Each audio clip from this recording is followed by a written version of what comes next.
Greetings, and welcome back to Turtles in Time. This is the Technodrome. This is one of the levels that was not in the arcade version. In the arcade version, you never got to this level because you went to sewer surfing and then you were immediately time warped to the next stage, so yeah, this game adds this level. As well as a new boss at the end of this level, and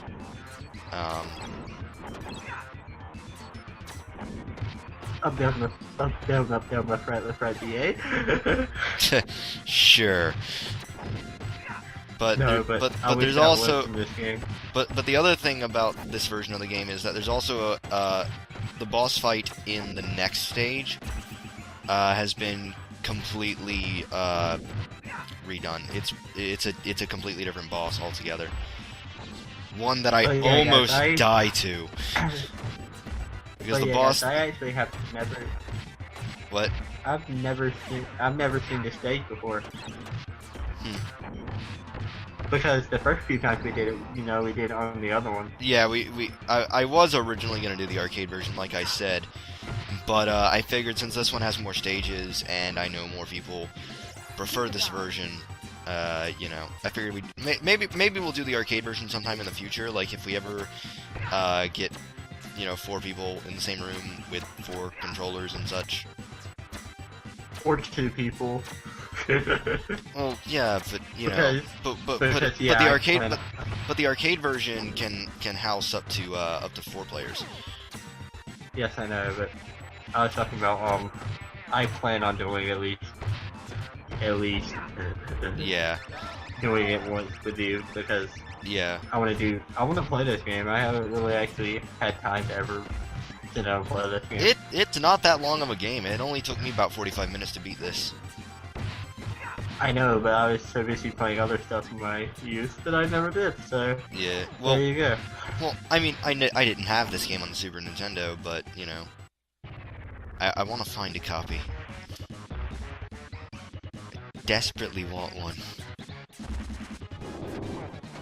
Turtles in Time. Because this game is awesome. Yes, It's like one of the best, or at least from the 90s anyway, best arcade to console ports out there. Because back in the 80s and 90s, when you ported the arcade version of a game over to the console version, it usually wasn't as good. But with this game and a few others, sometime in the later 90s, you did actually get games that were either just as good on the consoles or even better. Like, I think Soul Calibur's been said to be better on the Dreamcast. yeah, I like Soul Calibur's Dreamcast better actually because the thing is that with the new you can go download Soul Calibur on Xbox Live Arcade right now for I don't know how much it is now. It was 500 Microsoft points I think when I got it. So about $5. Actually, yeah, maybe about $5. Maybe, I don't know. I'm pretty sure Microsoft points worked like if you just put a decimal before the last 2 numbers, you pretty much had how much it was in dollars. No, not at all.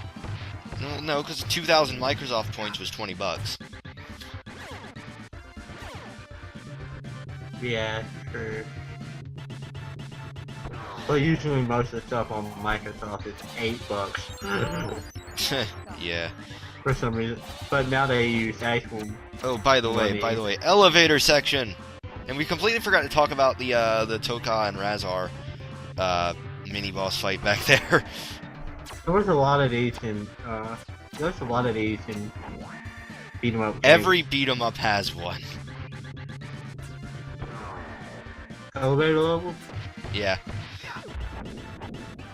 You can't go a beat 'em up game without including an elevator level. It's like this unspoken rule. My personal favorite would be between Streets of Rage, because just the way they perform that, when you could throw people off the ledge, you could kick their faces, you could do a lot of other cool stuff.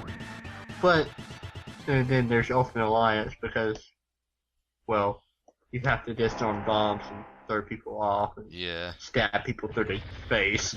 Okay, now I know we haven't mentioned anything about what you can actually do to enemies in this game before, but this is this is the only boss that you will actually need to throw enemies at the screen for. In order to do I this, actually said throwing enemies at the first part, I thought, but whatever. okay, but yeah, I never throw 'em talked at- about it in throw 'em at detail. better. But I never talked about it in detail. But here's basically how you do it. Walk up, make sure you're pretty close, hit them once, and then while still holding forward, you should throw them if you just attack again. That's the way I do it anyway. It's hard to describe, but once you get the hang of it, you can do it. And By the way, have you got a game over yet? not yet.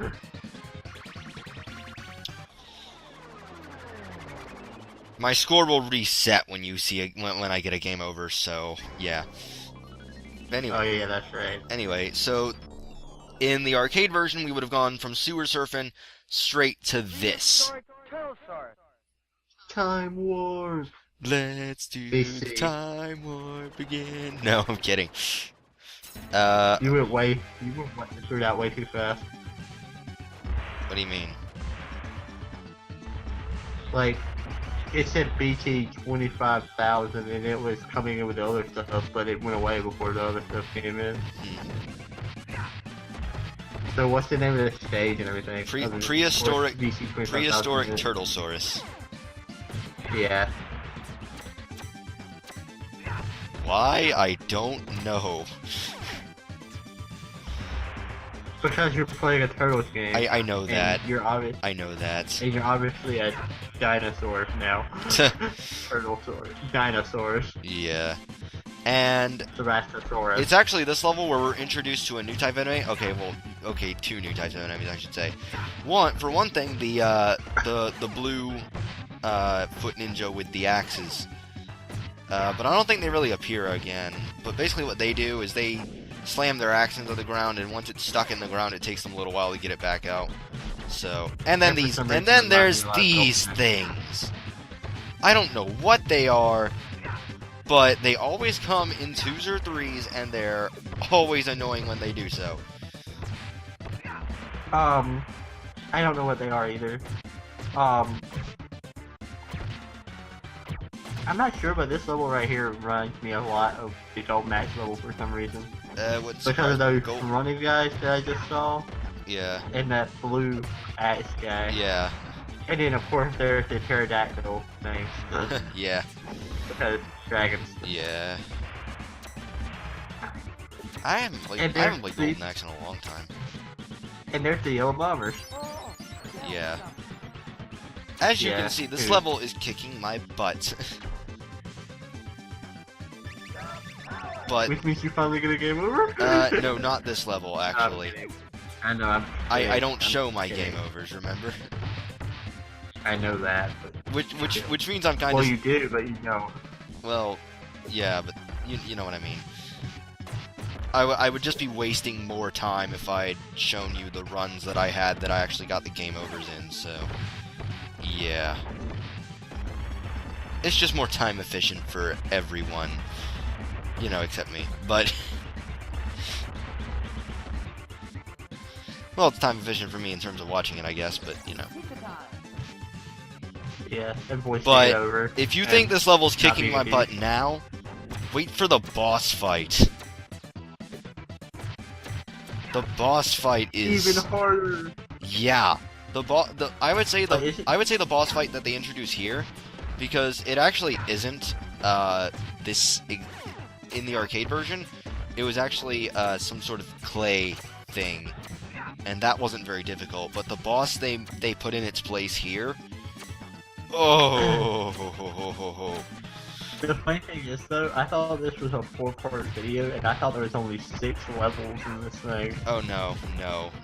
There's plenty of levels.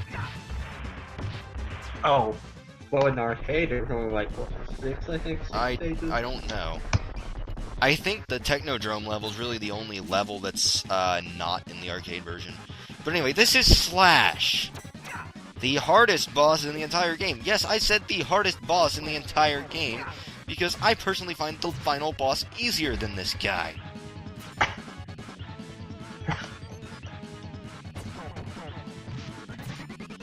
You can, Yeah. do you see how fast he knocked me out there? You're gonna be seeing a lot of that. Well, not too much of it, but you're gonna see a lot of us both like jumping around and me trying to avoid him for the most part, because it's one boss. He has like 5 health bars, and you can't really get close to him because he's going to attack you. The only way to really attack him is to either get him when he's jumping, or to somehow get behind him and attack him there. The one part that this boss reminds me of actually is a lot of Streets of Rage, because the first boss fight is actually a lot like this. he has the hand claws and stuff. I know I keep making video game references. No, it's fine. It's what we do.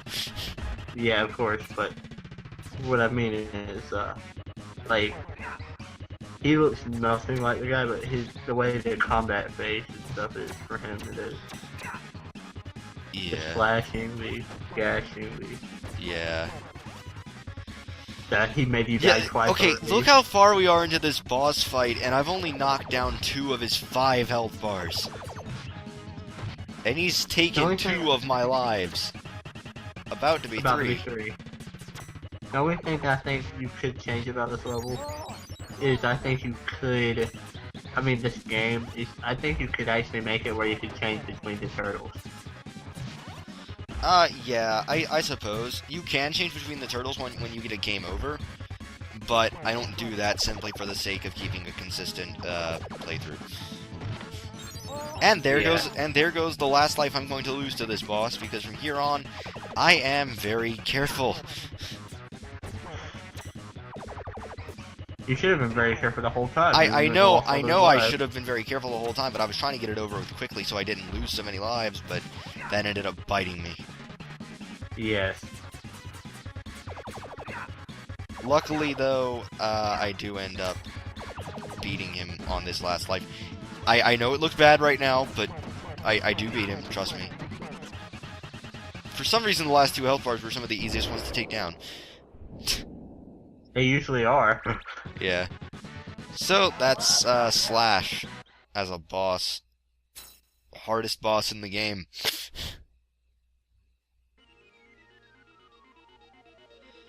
And, let me see, is this... Yeah, this is the end of the part, but next part... Yep. But next part, you're gonna see my live counter reset, because I actually did get a game over in that level, because... Well, I only had 1 more life, so... So you got a game over at the end of the level? No, I got a game over in the next level. Oh, right at the very beginning. Pretty much. Anyway, we will see you guys next time.